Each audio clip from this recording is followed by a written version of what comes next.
completion means you have to have some way of knowing when the job is done. Right? How do you know the job is done?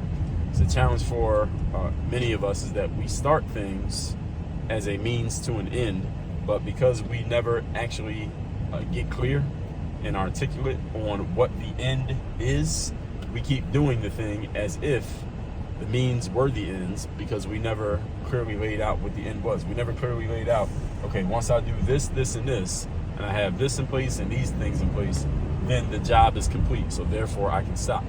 If you don't know where you can stop, then you don't know when to stop, which means you'll find yourself continuing to do a thing with no answer for what the end game is.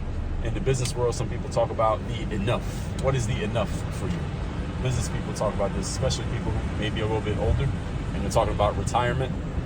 They think about what's their number. What is my enough number? Like when I have this much in assets or in investments, or I know I have this much coming in every month consistently, that's enough for me. So I don't need to keep pushing in my business. I don't need to keep trying to get more customers or trying to acquire more clients. I'm good at this spot right here. I can retire at this point. If you don't know what your enough number is, then how would you know when to stop? And then what happens, because people don't ask themselves this question, they just keep working, keep going, and literally work themselves to death because they don't know at what point it's okay to stop. At what point it's okay to just walk away and say, okay, I'm done. I can walk away from the game. So completion doesn't necessarily mean retirement. Completion just means how I know the job is done.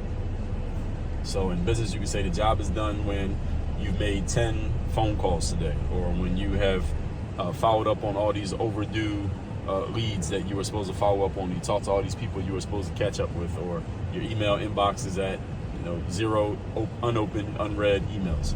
Whatever it is, you just need to know when the done point is. A basketball player, for example, might go to the gym and say, okay, I need to make 150 jump shots in my workout today. And after you've made 150 jump shots, then you're done. The job is completed. You can move on to whatever the next thing is. So you need to know what your finishing point is in order to get accomplishment. Because you can't say you accomplished, or I did my workout, if we don't know when the workout ends. All right, what has to happen for the workout to be over?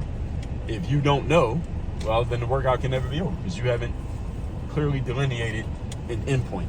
So these 3 steps, again, I just told you, I wasn't going to tell you anything that you never heard of before. Starting, everybody's familiar with starting, right?